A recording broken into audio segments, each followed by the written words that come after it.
Matapos ang halos isang linggong pagpapaulan ng Bagyong Karina at habagat sa Baguio City, ngayong araw July 26, humina na ang pag-uulan.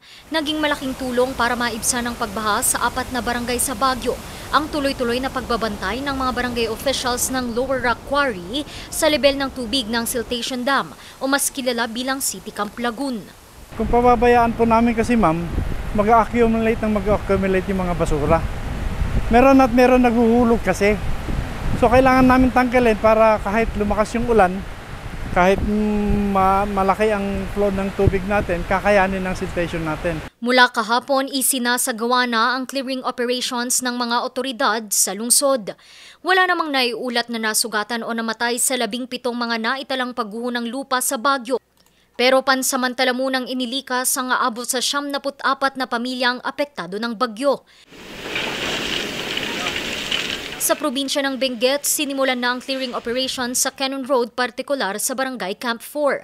Doble ingat pa rin ang mga residenteng tumatawid sa landslide at rock slide area. Tinitignan ko sa taas kung nung nakarang araw, dumaan ako dito, habang nagbibideo ako, tinitignan ko sa taas. Pagkatapos may narinig kong ingay sa taas na bumaba yung bato, kaya takbo na lang. Inaasahang aabutin pa ng ilang araw bago tuluyang malinisan ang kalsada dahil sa paminsan-minsang pa rin pagbuhos ng ulan.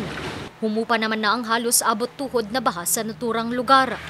Nagsimula na rin ang clearing operation sa gumuhong bundok at nabuwal na mga puno sa Halsema Highway, partikular sa bayan ng Atok.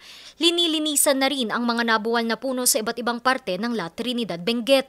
Sa ngayon ay aabot sa 74 na pamilya ang apektado ng pag-uulan.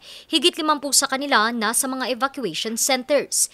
Isa naman ang naitalang namatay sa probinsya matapos malaglag sa humigit kumulang 50 metrong lalim na bangin ang kanyang sasakyan sa Atok, Benguet sa kasagsagan ng malalakas na ulan noong Martes, July 23. Patuloy pa rin naman ang pagpapakawala ng tubig ng Ambuklaw Dam at Binga Dam. Pinaghahanda naman ang Barangay Ambuklaw sa Bukod at mga barangay ng Dalupirip at Tinongdan sa Itogon sa posibleng maging epekto ng pagpapakawala ng tubig ng dalawang dam. Randy Guzman para sa Luzon Headlines.